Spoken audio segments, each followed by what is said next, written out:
కూడా భారతీయ జనతా పార్టీ ఏ ఒక్కరితోటి కూడా కలిసి పనిచేసే సమస్య లేదు. మేము కన్స్ట్రక్టివ్ అపోజిషన్గా పార్టీ సిద్ధాంతాలు అనుగుణంగా పనిచేస్తాం. ఖచ్చితంగా ఈ ప్రభుత్వం తీసుకునేటువంటి మంచి సంక్షేమ కార్యక్రమాలకు మద్దతు ఇస్తాం. ప్రజా వ్యతిరేక కార్యక్రమాలకు మేము ఎప్పటికప్పుడు ఎండగడతామని తెలియజేస్తున్నాం. సార్, సిద్ధాంతాలు ఏవైనా కలిసి ఉండటం మంచిది. అందరం కలిసి నిర్మాణపరంగా చర్చించుకోవడం మంచిది. అలాగే ముఖ్యంగా ఇదే పద్ధతి కొనసాగాలంటే అసెంబ్లీని కూడా ఎక్కువ రోజులు నడిపే విధంగా అధికార పక్షం శ్రద్ధ పెట్టాలి, ప్రతిపక్షం సహకరించాలి. మీకు గత అసెంబ్లీది అంటే జరిగిపోయినటువంటి 5 ఏళ్ల లెక్కలు చెప్తే 2019లో కేవలం 19 రోజులు మాత్రమే అసెంబ్లీ నడిచింది. 2020లో కేవలం 17 రోజులు మాత్రమే అసెంబ్లీ నడిచింది. 2021లో 16 రోజులు, 22లో 10 రోజులు, 23లో 11 రోజులు మాత్రమే అసెంబ్లీ నడవటం జరిగింది.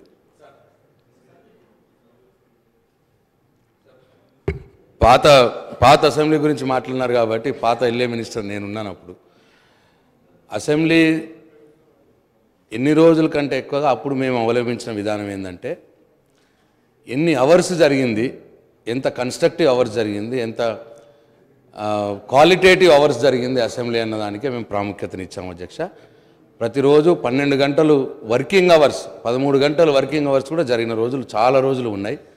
అన్ని పద్ధతుల మీద చర్చలు జరిగినాయి, బడ్జెట్లో మంచి చర్చలు జరిగినాయి. ఎక్కడ కూడా ప్రతిపక్ష నాయకులకు కూడా యాంపుల్ టైం ఇవ్వడం జరిగింది. కాబట్టి దయచేసి ఆ విషయాన్ని పరిగణలో తీసుకోవాల్సిందిగా నేను సిపిఐ సభ్యుడికి మనవి చేస్తా ఉన్నాను. అధ్యక్ష, గౌరవ సభ్యుడు జరిగిన రోజులు చెప్పాడు, సమయం ఏమో చెప్పాలి. ఇప్పుడు ఎక్కువ జరగాలని కోరడానికి ఎదుగు తొందరపడతారు.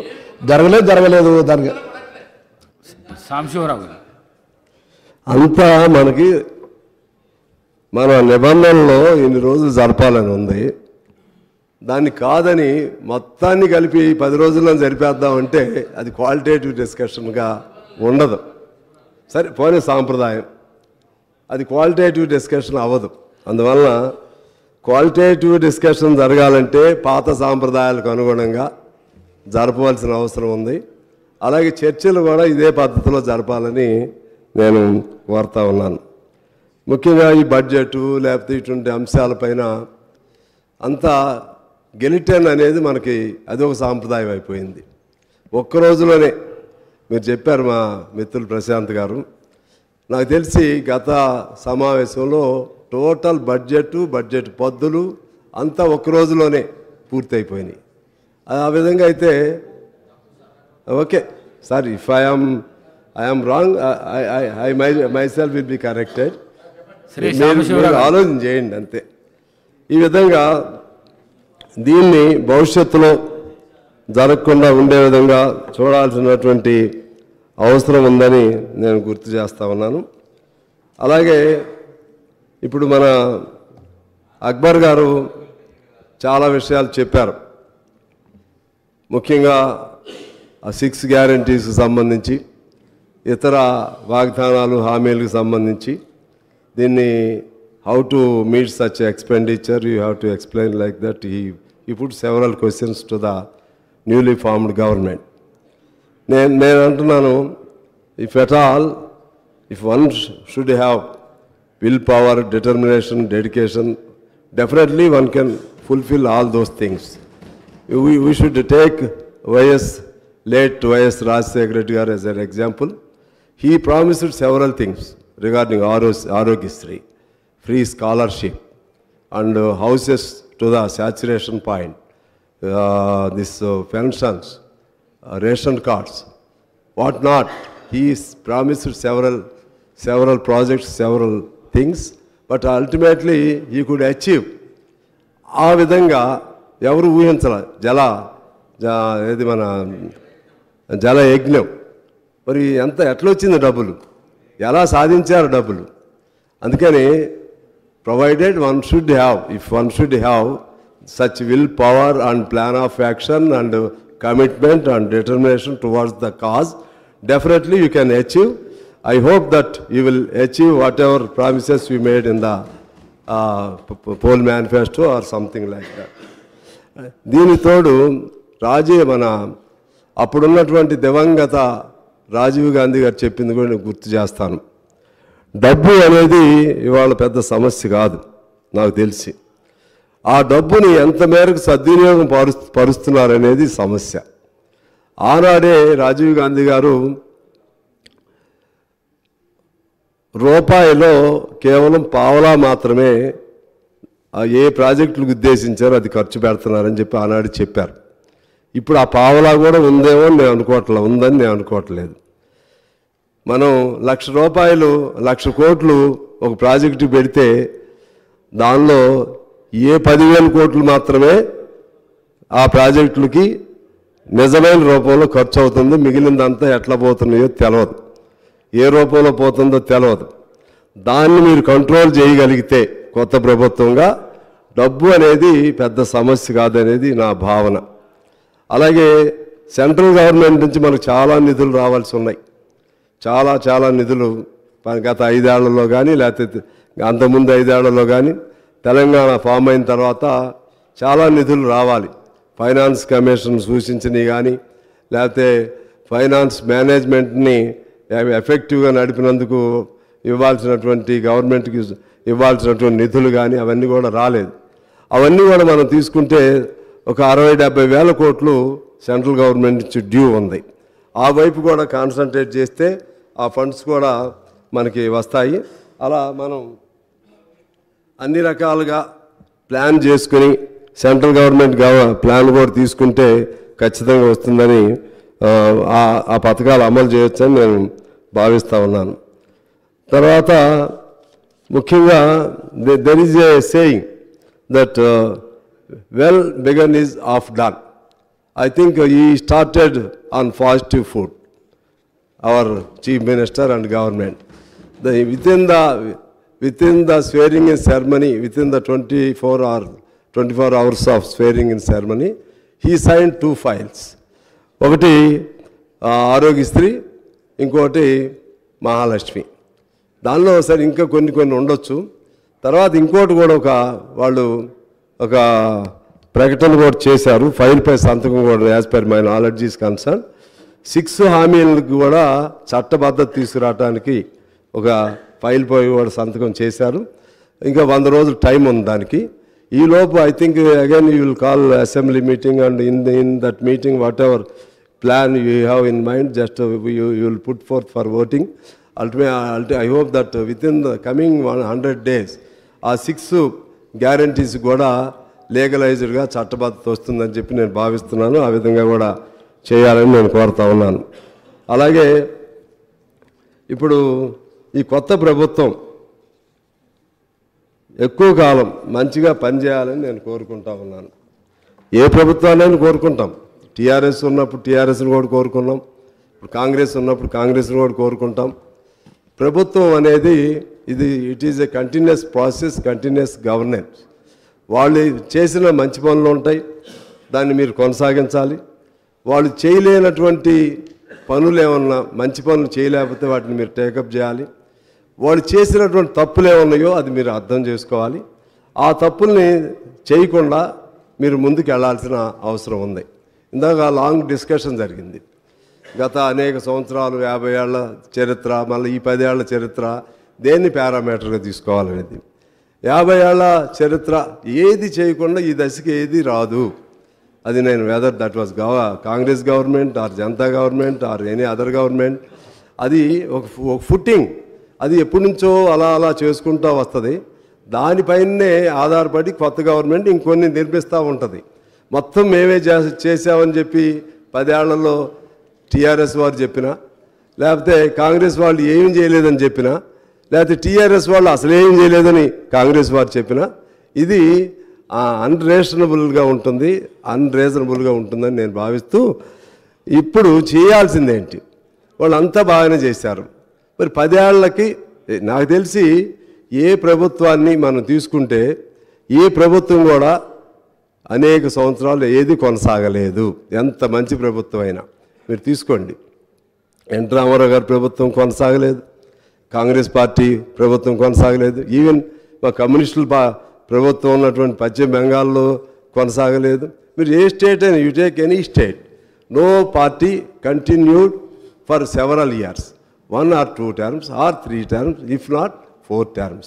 ఎవరైనా సార్ ఏదో సందర్భంలో ప్రజల దానిపైన యాంటీ ఇన్కంబెన్సీ వస్తుంది, లేకపోతే ప్రజల అంబిషన్స్ పూర్తి కాలేదనే భావంతో వస్తుంది, ఓడిస్తారు. కాబట్టి ఓడిపోవటం అనేది ప్రజాస్వామ్య ప్రక్రియలో అది కూడా దాన్ని స్పోర్టివ్గా మనం తీసుకోవాలి. ఓడిపోయాం కాబట్టి వీళ్ళు ఎంతకాలం ఉంటారో చూస్తాం, ఇది ఎంతకాలం ఉంటుందో చూస్తాం, మీరు సంవత్సరం కూడా ఉండలేరు. ఇటువంటి భాష ఎవరు వాడినా కూడా తప్పని నేను భావిస్తూ ఉన్నాను. ఎవరైనా ఒకరిద్దరు అత్యుత్సాహంతో మాట్లాడినా కూడా అది ఈ మధ్య పత్రికల్లో చూస్తున్నాం. అంటే ఏం చేస్తారు, ఒక సంవత్సరం కూడా ఉండదని అంటే అర్థం ఏంటి? అంటే కొనుగోలు మొదలు పెడతామా ఎమ్మెల్యేలని? ఎవరినైనా మళ్ళా అటో ఇటో బేరసారాలు మొదలు పెడతామా? అది ప్రజాస్వామ్యానికి కొన్ని తీసుకురాదు. అటువంటి పదాలు వాడకూడదు. ఎందువల్లంటే మహామౌలికే ఓటమి తప్పలేదు. చంద్రబాబు గారు ఓడిపోయారు, ఇప్పుడు మన కేసీఆర్ గారు ఓడిపోయారు.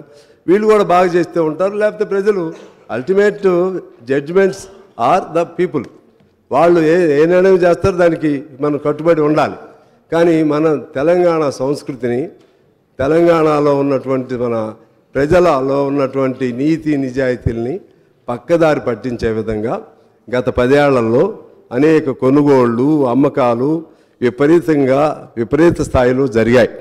రాజకీయ నాయకులు, ఎమ్మెల్యేలని మనం చూస్తే ఎంతమందిని కొన్నారో, ఎంతమంది అమ్ముడుపోయారో, నిజంగా వాళ్ళకి చిత్తశుద్ధితో పలానా పార్టీ బాగా ఉంటుంది, మేము అందులో చేరుతున్నాం అన్నా కూడా యాంటీ డిఫెక్షన్ లా ఉంటుంది. ఆ యాంటీ డిఫెక్షన్ లాని కూడా దాన్ని కవర్ చేసుకుంటూ ఎంతమంది అమ్ముడుపోయారో మనం చూసాం. అమ్ముడుపోయినటువంటి ఒక్కళ్ళు కూడా ఈసారి తిరిగి అసెంబ్లీలోకి రాలేదు. అంటే ప్రజలు అమాయకంగా లేరు, ప్రజలు తేలిగ్గా లేరు. నిన్నగా మనం జరిగినటువంటి మా ఎన్నికల్లో చూసాం. నిన్నగా వ్యక్తులను కొనేస్తున్నారు, సర్పంచులను కొంటున్నారు, ఎంపీడీసీలను కొంటున్నారు. ఒకరు కొనటం, మళ్ళీ దాన్ని మళ్ళీ ఇంకొద్ది డబ్బులు ఇచ్చి ఇంకోళ్ళు కొనటం.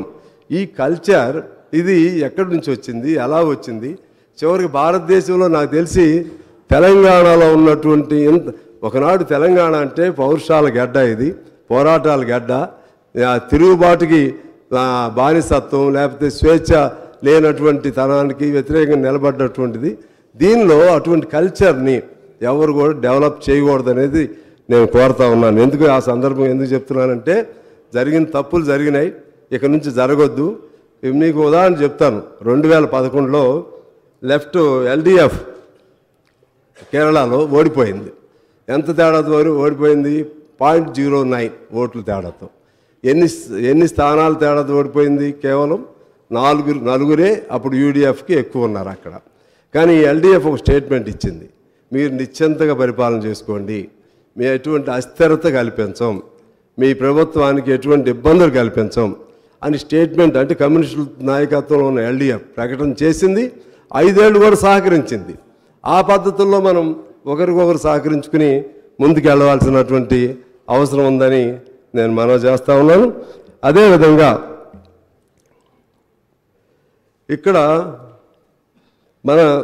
ఇక్కడ జరిగినటువంటి ముఖ్యంగా ఈ కొత్త ప్రభుత్వం కొన్ని పాత వాటి నుంచి అనుభవాలు తీసుకోవాలి.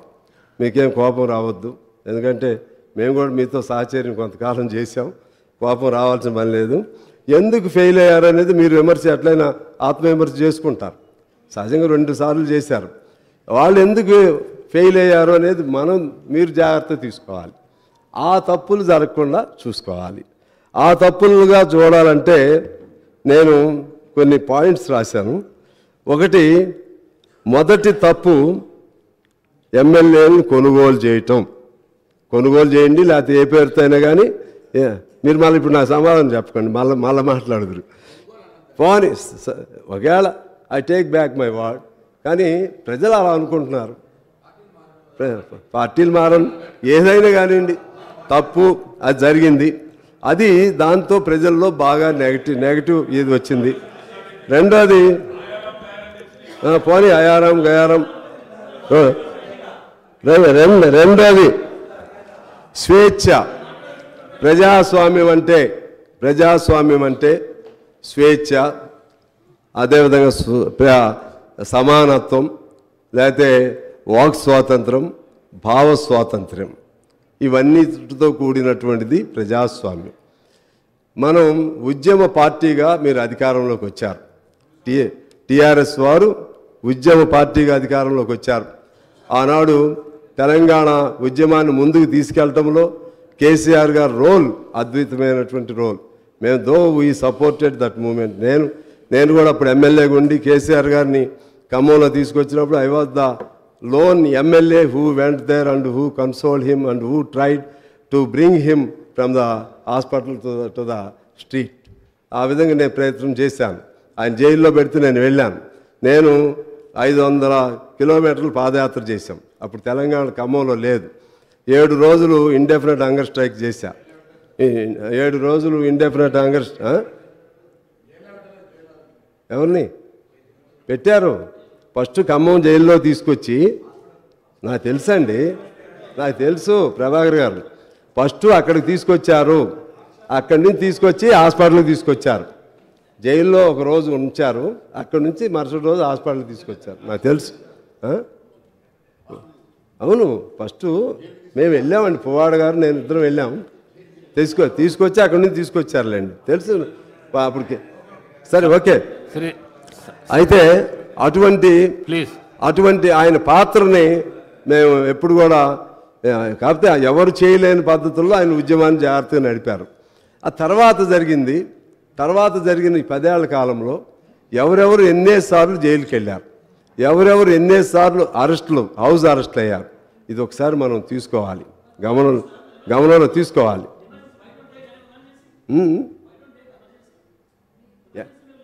ఆ తప్పులే మీరు చేస్తారా? ఎమర్జెన్సీ నేను మీకు చెప్తున్నా, నేను మీతోనే మాట్లాడతాను. I will straightly talk to you sir. ఎమర్జెన్సీలో తప్పులు చేస్తే ఆ తప్పులు మనం చేయాలా? అప్పుడు ఏ తప్పులు చేస్తారో ఆ తప్పులు మనం చేస్తామా?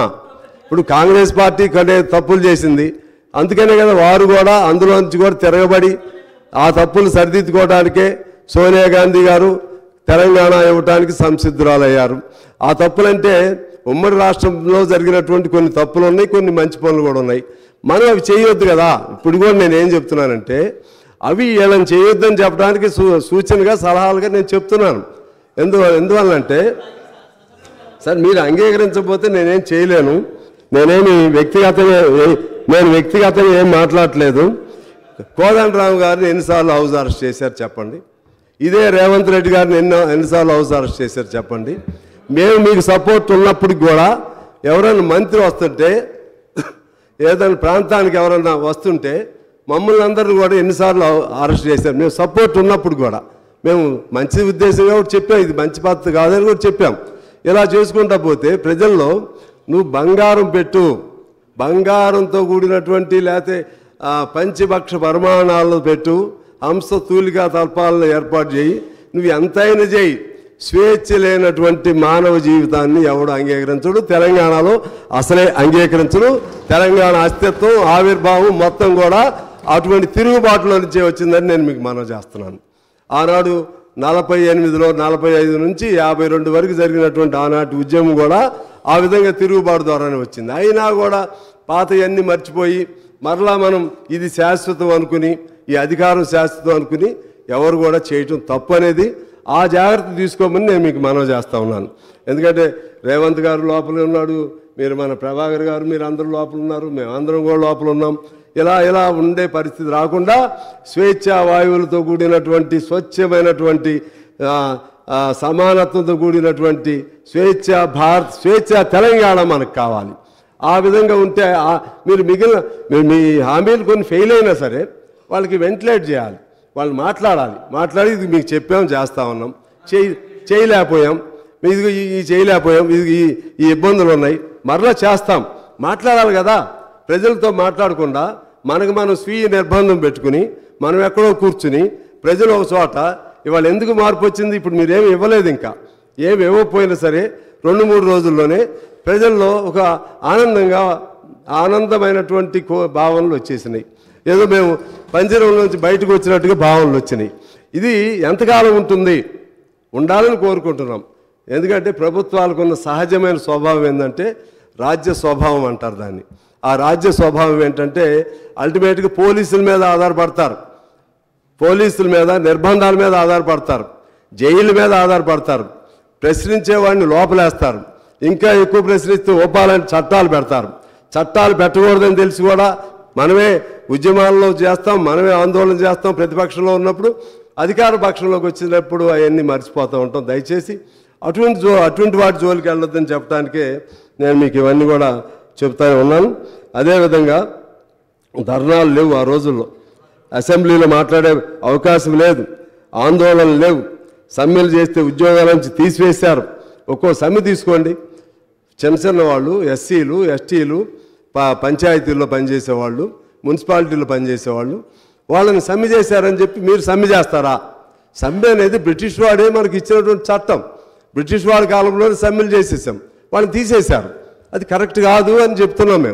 మేము అప్పుడు చెప్పాం, ఇప్పుడు చెప్పాం, రేపైనా చెప్తాం, మీకైనా చెప్తాం, ఎవరికైనా చెప్తాం. మా బాధ్యత అది, మా బాధ్యత. ఇవాళ మీ సపోర్ట్తో నేను గెలిచినా, కాంగ్రెస్ పొత్తులో గెలిచినా సరే ఇటువంటి ఇబ్బందులు వచ్చినప్పుడు ఖచ్చితంగా చెప్తాం. చెప్పడం మీకు మంచిది, ఎవరికైనా మంచిది. అందువలన మీరు కూడా తప్పుగా తీసుకోవద్దని నేను కోరుతా ఉన్నాను. జరిగినాయా లేదో ఒకసారి మీరే చూసుకోండి. ఓపాలాంటి చట్టాలు కేంద్రం ఇక్కడ ఎందుకు పెట్టాలి? మనం ఎన్ని ఆర్గనైజేషన్స్ మీద బ్యాన్ పెట్టారు చెప్పండి? పౌర హక్కుల పైన బ్యాన్ పెడతారు, అది కేంద్ర ప్రభుత్వం చట్టం. కానీ అమలు చేయాల్సింది మనం. దాన్ని అమలు చేయొద్దు అనుకుంటే చేయకూడదు. నాకు చట్టం తెలుసు, నాకు I know the law. Even central government decided to put any case against any person. It is the discrimination of the state government to follow it or not. ఇది మీ పరిధిలో ఉంది. మీరు ఎన్నిటిని బ్యాన్ చేస్తారండి? 26 ఆర్గనైజేషన్స్ బ్యాన్ చేశారు. అని మాట్లాడొద్దా? ఏం చేయొద్దా? తీసేయాలి. ఓపా చట్టం ఫైట్ చేయాలి వాళ్ళు కూడా. నేను అంటున్నా ఓపా మీద నేను వాళ్ళకే చెప్తున్నా. మీరేనండి ఎటు చూడాలో నేను చూస్తాను, ఆగండి. ఇక్కడ చెప్పండి. నేను అనేది ఏంటంటే మీ అల్టిమేట్గా మీ వైపే చూస్తాను. వీళ్ళు డైవర్ట్ చేస్తున్నారు. నేను అనేది ఏంటంటే అటు కేంద్రంలో డ్రకానియన్ లాస్ ఏదైనా ఉన్నా సరే అమలు చేయకపోవటం అనేది మన ప్రెరోగేటివ్, అది మన పరిధిలో ఉండాలి. అది జాగ్రత్తగా ఉండమని చెప్పి నేను మీ అందరికీ కూడా మనవి చేస్తూ ఉన్నాను. అదే పద్ధతుల్లో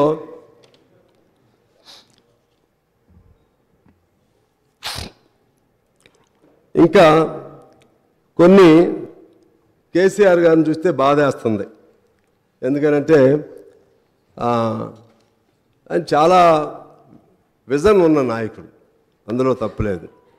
ఏదైనా సరే తలుచుకుంటే చేయగలుగుతాడు, వద్దనుకుంటే చేయకుండా కూడా ఉండగలుగుతాడు. ఈయన అంత తెలియగలిగిన వాళ్ళు అన్ని వాగ్దానాలు ఎందుకు చేశారు, ఎందుకు చేయాలి? ఇప్పుడు మీకు వచ్చిన ప్రాబ్లమే.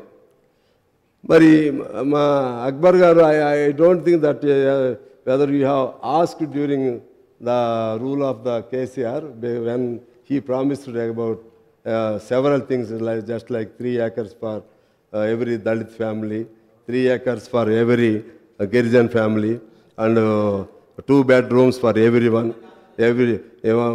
one employee from every household. Okay. గౌరవ సభ్యులు సాంబశివరావు గారు. ఓకే, మాట్లాడండి, పర్లేదు, మాట్లాడండి. కాంగ్రెస్ పార్టీకి మిత్రపక్షం అయితే సంతోషం. కాంగ్రెస్ పార్టీకి అనుకూలంగా మీరు మాట్లాడండి, మేము కాదనము. ఎందుకంటే మీరు కలిసే పోటీ చేసినట్టు తప్పులేదు. కానీ ప్రతి ఇంటికి ఉద్యోగం ఇస్తామని ఎక్కడన్నా చెప్పినామా? మా మేనిఫెస్టోలో ఉందా? నేను ఐ ఛాలెంజ్ ఎవరన్నా ఎక్కడన్నా మేము ప్రతి ఇంటికి ఉద్యోగం ఇస్తామని స్పీచ్లో కానీ మేనిఫెస్టోలో కానీ మేము ఎక్కడన్నా చెప్పుంటే చూపియండి. నేను I'm ready for the challenge.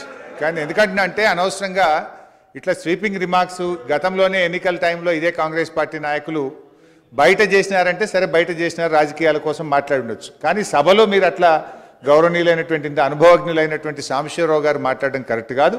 మీరు గవర్నర్ ప్రసంగం మీద మాట్లాడండి, కానీ అక్బరుద్దీన్ ఓవైసీ గారిని ప్రశ్నించడం, ఇంకొకరిని ప్రశ్నించడం సరి అయింది కూడా కాదు.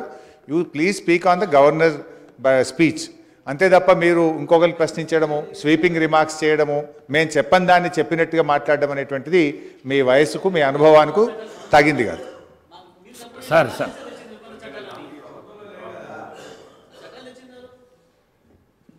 My learned friend had just asked me a question whether I have raised the issue about the land to be given. Honorable, my dear friend is not there. Sridhar Babu and Bhatti Vikrama. Madam is there, Sitaka is here. They are witnessed. I have raised this issue not only in this house, sir. I have also spoken in the Public Accounts Committee where I was the chairman of that. In that also we have raised the same question and replies was given. I have the documental evidence also. I have told before and repeating once again that we have played a constructive role and we will continue playing the constructive opposition role, sir. I have no such doubt because always you will be on constructive side. But just I wanted to know that whether you have raised it or not. So anyway, so all these things are related to the government speech only, Mr. Brother Harish Garu. All whatever we have spoken here, everybody spoke something. Everybody spoke something. దీనిలో ఈ budget అదే మన governor speech కి సంబంధించి అన్ని వచ్చినాయి governor నేను ఇంకా మీకు చెప్పాలంటే అంటే అదే మీకు వచ్చిన ప్రాబ్లం. అందుకే మమ్మల్ని అన్చేయండి, మా వాయిస్ కూడా అన్చేయండి. ఏం చెప్తున్నారు మీరు వినిపించుకోకపోతే ఎలా సార్? దయచేసి మేమేం చెప్తున్నామో వాళ్ళు అర్థం చేసుకోవట్లా. మేమేం చెప్తున్నాం, మమ్మల్ని మీరు ఏం చేయలేరండి, బయటకు పంపిస్తారు. పంపిండి మాట్లాడకూడదు, వెళ్ళిపోమంటే వెళ్ళిపోతాం. ఎందుకంటే మీకు నాకు ఘర్షణ కాదు కదా, మీరేం అర్థం చేసుకోకుండా మాట్లాడితే ఎలా? నేనేమంటున్నానంటే ఇటువంటివి హామీలు సహజంగా ప్రతి గవర్నమెంట్ కూడా చేస్తూ ఉంటుంది. ఉన్నప్పుడు దాన్ని అమలుకి ఎలా చేయాలని నేను చెప్తుంటే అప్పుడు భూమికి సంబంధించి కానీ ఇలా మీరు మమ్మల్ని బెదిరించలేరండి. హరీష్ గారు మమ్మల్ని బెదిరించకండి ప్లీజ్ సార్. మీరు ఇలా డిబేట్ చేస్తే ఇలా బెదిరిస్తారండి? ఒక వ్యక్తి మాట్లాడుతుంటే అరుస్తారా, బెదిరిస్తారా?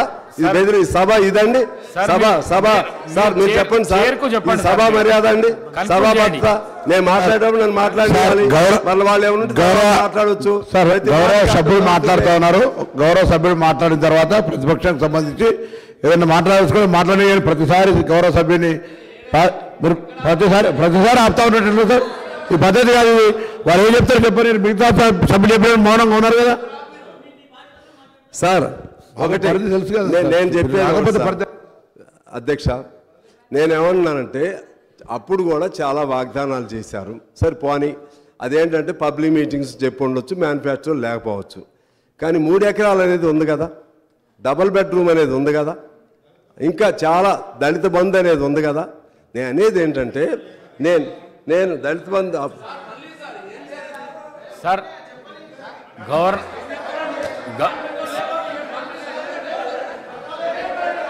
ప్రశాంత్ రెడ్డి గారు please please please please please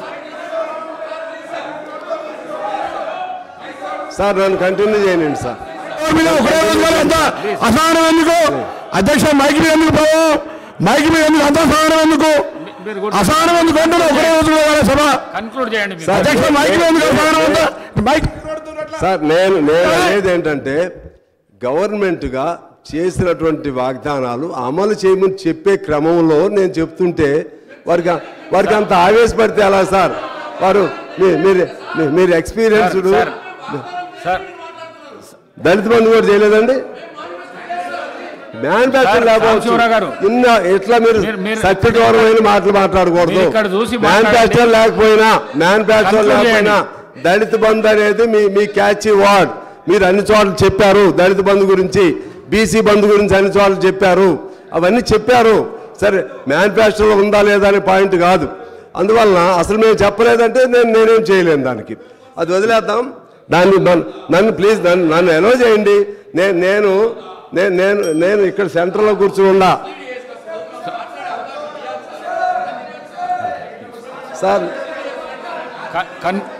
నేను ఇక్కడ సెంటర్లో కూర్చుని ఉండా సెంటర్లో కూర్చుని ఉండా నేను అందుకనే ప్లీజ్ అసలు నన్ను మాట్లాడనీలేదు కదా సార్, నా సబ్జెక్టే చెప్పనీలేదు. నేను మంచి సదుద్దేశంతో సభను ఎలా ముందుకు తీసుకెళ్ళాలి, ప్రభుత్వాలు ఎలా ఉండాలి అవేగా నేను చెప్తుంది. మీరు వినకుండా నేనేం చెప్పాలి? మీరు వినకుండా మీరు ఇప్పుడు అక్బర్ గారు విన్నారు నేను చెప్పింది, విన్నారు. ఆయన ఈ సెట్ ఓకే, మీరేమో అసలు వింటలేదు. నేను కాంగ్రెస్తో స్నేహం లేకపోతే ఇంకోటితో ఎవరితో స్నేహం అని నేను ముందే చెప్పా. ఇక్కడ కూర్చున్నప్పుడు శాసనసభ్యునిగా మాట్లాడతాను, ఒక సబ్జెక్ట్ పరంగా మాట్లాడతాను, అంతేగాని ఇప్పుడు నేను దాంతో స్నేహం పెట్టుకున్నానని మిమ్మల్ని వ్యక్తిగతంగా నేను విమర్శ పెట్టానా? ఇంకోటిది ఏమైనా విమర్శ పెట్టానా? నేను విధానపరంగానే మాట్లాడుతున్నా, దయచేసి అర్థం చేసుకోవాలని చెప్పి నేను కోరుతా ఉన్నాను. అదేవిధంగా ఇంకా కొన్ని అంశాలు ఉన్నాయి అధ్యక్ష, ముఖ్యంగా వీటికి సంబంధించి నేను అంటున్నాను, దీనికి మంచి మన రాష్ట్రం తెలంగాణ రాష్ట్రం, అది సౌభాగ్యమైన రాష్ట్రం, సంపన్నవంతమైన రాష్ట్రం. నాకు కూడా తెలుసు, ఆ ఇండెక్స్లు మనం పెర్ క్యాపిటాలో నెంబర్ 1, అదేవిధంగా ఎస్జిడిపిలో నెంబర్ 1, ఇంకా అనేక ర్యాంకింగ్లో నెంబర్ 1. కానీ నా అనుమానం ఏంటంటే ప్రతి నెల 1వ తారీఖున జీతాలు ఎందుకు ఇవ్వలేకపోయారు, అది నాకు కావాలి. డబ్బులు ఎటుపోయినాయి. రెండోది స్కాలర్షిప్లు పిల్లలకి స్టూడెంట్స్కి 7,800 కోట్ల రూపాయలు స్కాలర్షిప్లు ఇవ్వలేదు, అది ఎందుకు ఇవ్వలేకపోయారు నాకు కావాలి. అదేవిధంగా గ్రామ పంచాయతీలకి రావాల్సిన నిధులు ఎందుకు ఇవ్వలేకపోతున్నారో అది కావాలి. ఈజీఎస్ ఫండ్స్ వచ్చిన వాటిని డైవర్షన్ ఎందుకు జరుగుతుందో అది కావాలి. అటువంటి మీరు చేయొద్దని నేను చెప్తున్నా. వారు ఏమి తప్పులు చేశారో దానికి మంచి పరిపాలన చేసినప్పుడు కూడా ఇటువంటి కొన్ని తప్పుల వలన వాళ్ళు అధికారం కోల్పోయారు. ఆ తప్పులు చేయొద్దని వాళ్ళకి నేను సూచనగా చెప్తున్నాను అధ్యక్ష. అదేవిధంగా ఇప్పుడు ఈ పవర్ ప్రాజెక్ట్ సంబంధించి సరే 85,000 కోట్లు దాని ఏదో అరౌండ్ 85 or 81 జరిగింది. నేను అదే పద్ధతిలో చెప్తున్నా. సింగరేణి ఉంది, సింగరేణి నేను మా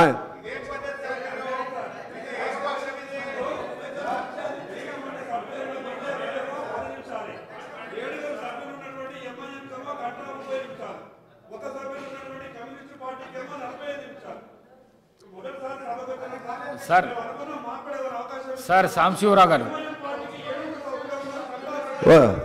సార్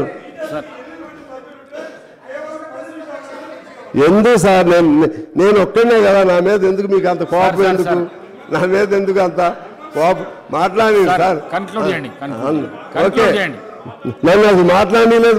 మా మిత్రులు, మా మాజీ మిత్రులు, ప్రస్తుత మిత్రులు, భవిష్యత్ మిత్రులు నన్ను అసలు మాట్లాడినారు. ఓకే సరే, బ్రీఫ్గా just I will conclude with in short time. సరే, ఒకటి సింగరేణికి సంబంధించి దాదాపు 40,000-50,000 కోట్లు డైవర్ట్ అయింది. సింగరేణి ఫండ్స్ని ఎక్కడెక్కడో తీసుకెళ్ళి పెడుతున్నారు, దాన్ని మీ దృష్టికి తీసుకుని వస్తున్నాను. అదే పద్ధతుల్లో ఇప్పుడు మిమ్మల్ని కోరేది ఏంటంటే ఈ అవుట్ సోర్సింగ్ అలాగే కాంట్రాక్ట్ కార్మికుల వ్యవస్థ లేకుండా చేస్తామని చెప్పారు. దయచేసి కొత్త గవర్నమెంటు దానిపైన ఆలోచన చేసి అటువంటి ఆ వ్యవస్థని రద్దు చేయటానికి నాకు తెలిసి మన సిఎండి గారితో గౌరవ ఉప ముఖ్యమంత్రి గారు ఆయన సిఎండి గారు సింగరేణితో మాట్లాడితే వేతనాలు పెరుగుతున్నాయి కాబట్టి మేము అవుట్ సోర్సింగ్ పెడుతున్నామని చెప్పారని నాకు తెలిసింది. వేతనాలు పెరుగుతున్నాయని కోరు మెటీరియల్ని అసలు ఎప్పుడు కూడా లోపల కోళ్ళు తీసే దానిలో ప్రైవేట్ వాళ్ళని అవుట్ సోర్సింగ్ వాళ్ళని పెట్టకూడదు. ఇవాళ కేవలం లాభాల కోసం సింగరేణిని ఆ విధంగా ఒకనాడు 130,000 మంది, తెలంగాణ వచ్చినప్పుడు 60,000 మంది, ఇవాళ 30,000 మంది దిగిపోయారు. మన ఆంధ్రప్రదేశ్లో లేకపోతే ప్రస్తుత తెలంగాణలో లేకపోతే మొత్తం సదరన్ స్టేట్స్లోనే ఒక మొదటి ప్రాజెక్టు గొప్ప ప్రాజెక్ట్ ఏదైనా ఉంటే సింగరేణి, దాన్ని పరిరక్షించుకోవడానికి ఈ కొత్త ప్రభుత్వం ప్రాధాన్యత ఇవ్వాలని చెప్పి నేను కోరుతా ఉన్నాను.